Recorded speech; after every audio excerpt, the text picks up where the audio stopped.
Suddenly, the relationship between my husband and our daughter took a turn for the worst. That was when my husband's infidelity came to light. In the midst of this worst-case scenario, my husband, John, made an unthinkable decision. I won't be attending Emily's graduation ceremony. On the day of our daughter's graduation, my husband took off on a trip with his mistress. I couldn't forgive him. Prioritizing his mistress over our precious daughter?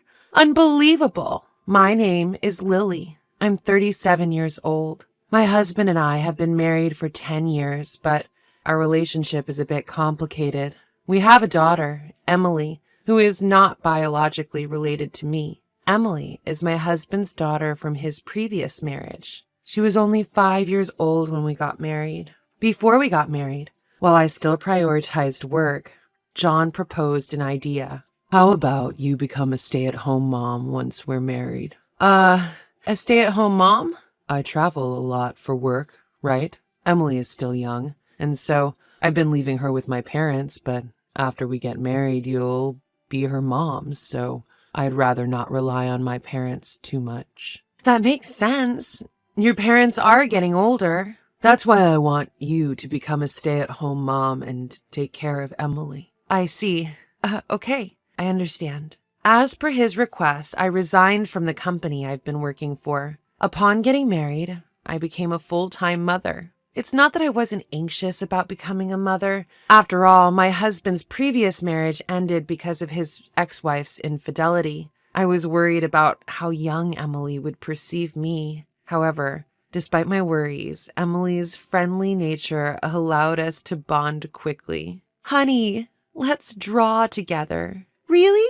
I love drawing. After we finish drawing, we can go shopping together. Let's go. I want to help you prepare dinner too. Thank you. That makes me very happy. I've been doing my best to build a genuine mother-daughter relationship. The first time she called me mom, tears came out of happiness. Day by day, as I spent time with my daughter, my love for her grew deeper. Blood ties didn't matter. I saw her as my real daughter, and I continued to pour my love on her. Before I knew it, she was 15 years old, already an 8th grader. Perhaps it was the onset of adolescence, but I had started to feel a slight distance between us. Previously, she would always be home by 6 p.m. at the latest and would let me know if she was going to be late, but recently she's not often home until 8 p.m. That day, too, she arrived home past 9 p.m. with no prior communication.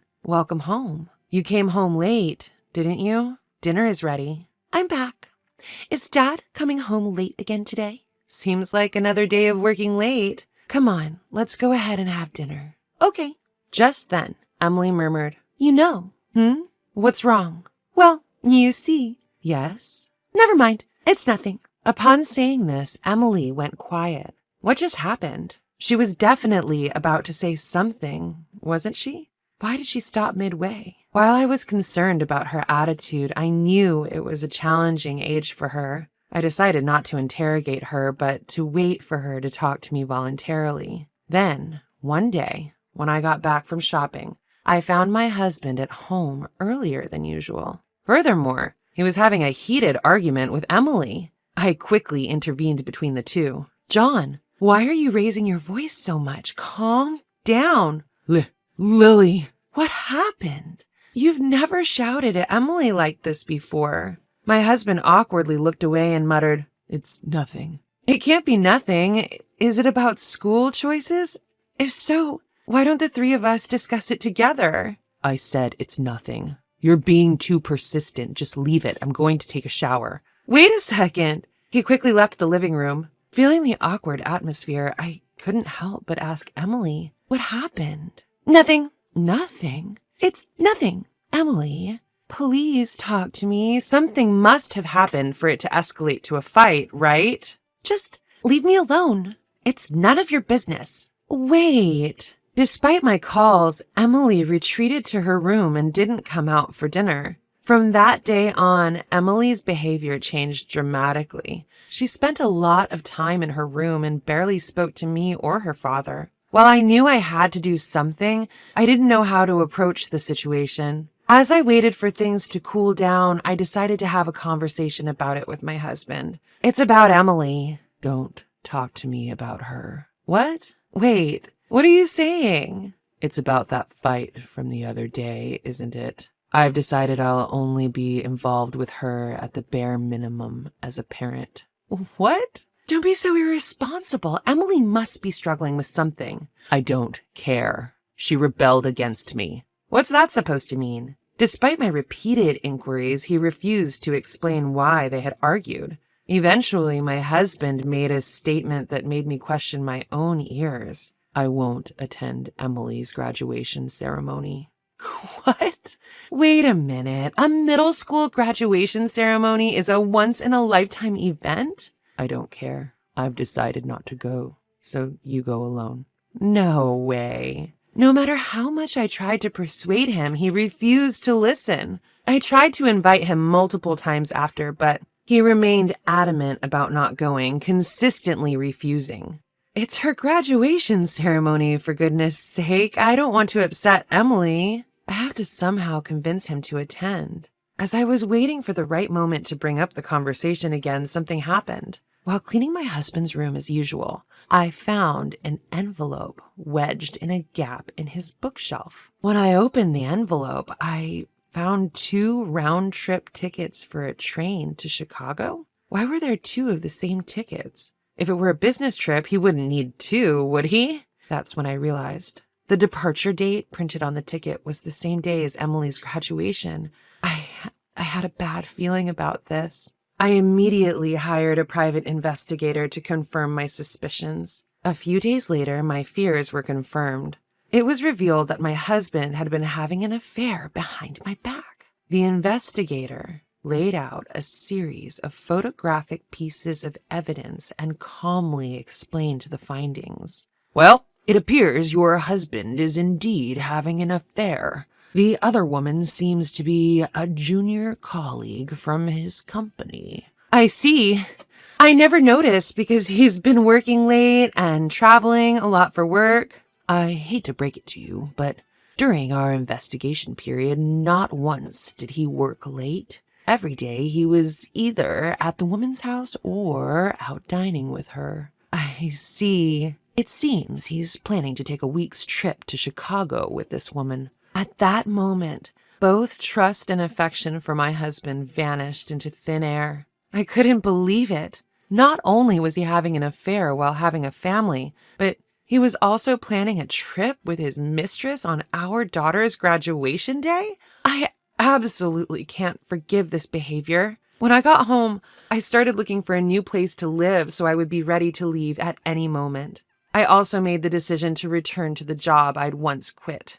I'll have the capability to thrive in any situation as long as I have a new place to live and a job. That's when I had a sudden realization. That is, none other than the presence of Emily.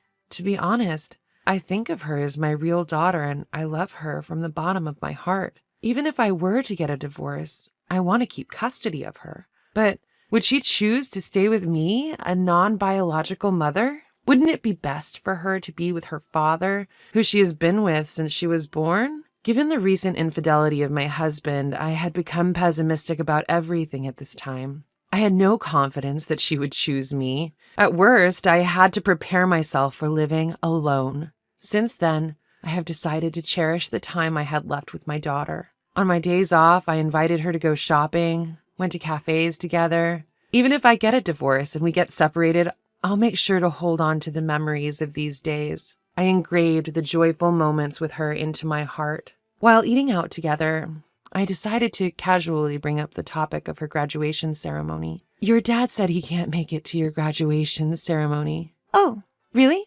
I'm sorry. He seems to be busy with work, but I promise I'll be there. Okay, I'm fine with just you. I don't need anyone else.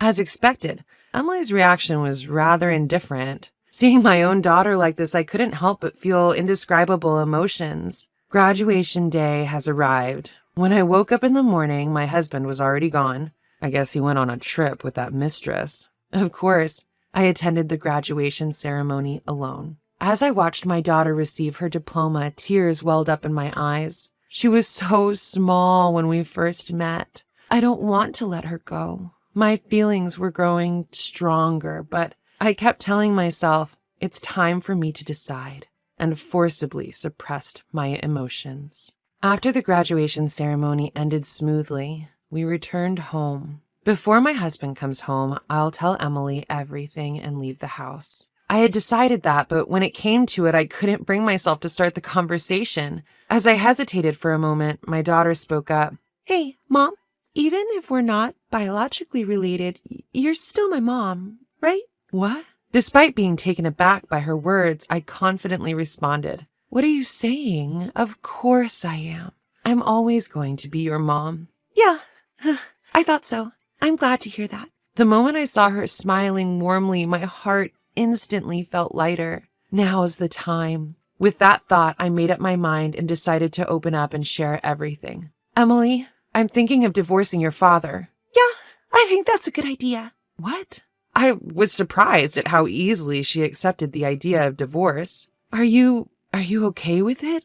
The divorce, I mean? It's okay. You found out about his affair, didn't you? Wait, did you? Yeah, Dad's having an affair. How did you? I happened to witness his affair that day. When I confronted him, we ended up in a big fight. That day she was referring to was the day that they had that loud argument some time ago. She had coincidentally spotted her father and his mistress in public and confronted him, which ended up turning into a heated argument. My eyes started to burn, and my vision became blurry. Was she carrying this burden all by herself this entire time? The thought made my chest tighten with unease. Holding back my tears, I looked Emily straight in the eye. You can choose who you want to be with. It's your decision. What are you talking about? I am definitely going with you. Are you sure? Of course. I don't need a dad who cheats when he has a family at home. He's not worth being around. Emily, you're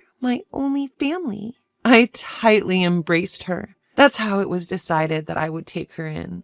Our actions following this were quick. We somehow managed to complete the move before my husband returned from his trip, carrying our belongings into the new house we'd already contracted.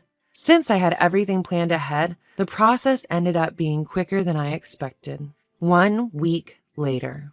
Seemingly noticing the divorce papers on the desk, my husband called. Hey, Lily, what the hell is this about these divorce papers? They mean exactly what you think. Let's get a divorce. Are you still mad about me missing the graduation ceremony? It was because of work. I had no other choice. I was utterly disgusted with my husband, who even now was still trying to play dumb. Work. Right. What's that supposed to mean? I'm always busy with my business trips. By the way, did you attend the graduation ceremony as planned? Yes. Next, it's time for me and Emily to graduate from you. Huh? What are you? Did you have fun?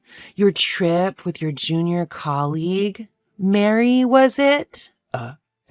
What are you talking about? Then explain what this is about. Upon sending the evidence photos from the detective via iMessage, my husband became visibly shaken and struggled to find his words. Why would you secretly take photos like this? Are you a stalker? That's disgusting.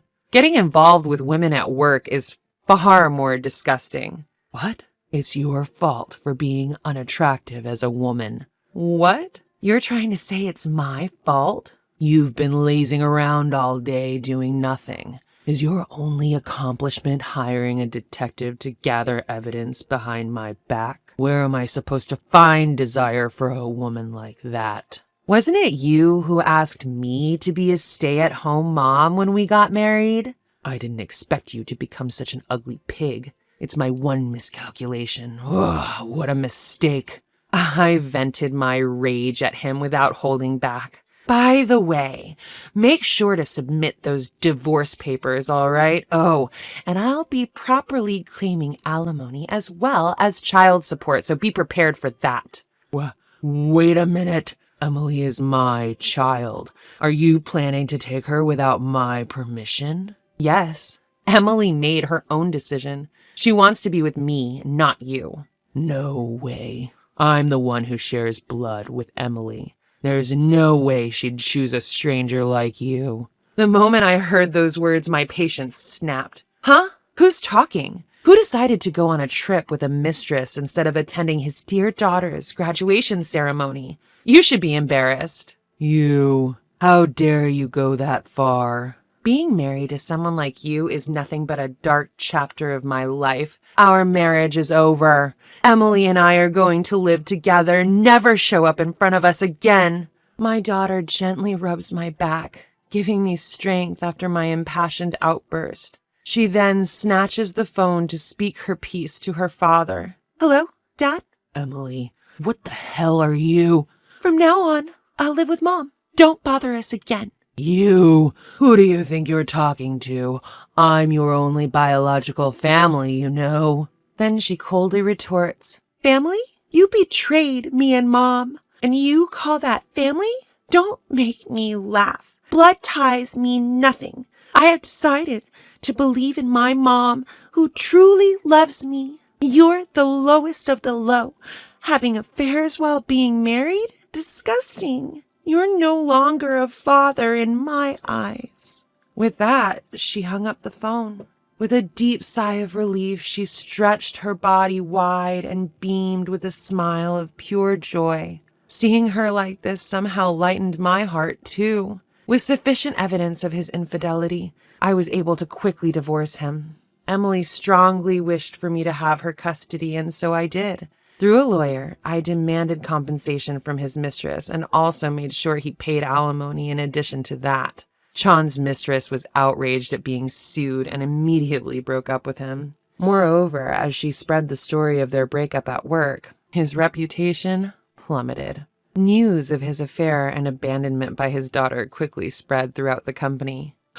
Apparently, John got dumped by his wife for having an affair with a junior colleague. LOL. Didn't he have a daughter? Man, that's really low. To be abandoned by your own daughter? That's a major oof. LOL. When the company investigated the rumors, his misdeeds came to light one after another. He had been taking his mistress on business trips and inflating his expense claims. He was promptly fired and ordered to pay back all the fraudulent travel expenses. Having lost everything, he moved into a cheap apartment and is apparently living a difficult life. There's nobody to lend him a hand, and he'll probably remain lonely and impoverished in the future as well. In contrast to my ex-husband, I am living a remarkably prosperous life. I was able to return to my old job, and my time with my daughter has been fulfilling. On our days off, we go out together and cook meals, enjoying a genuine parent-child bond every day. Hey, Mom, what about having mac and cheese for dinner today? Sounds good. How about we cook together? We'll need to go shopping, too. Oh, and let's stop by the new cafe that just opened up. All right, let's get ready then. I no longer have any worries. I intend to continue walking hand in hand with the daughter who chose me.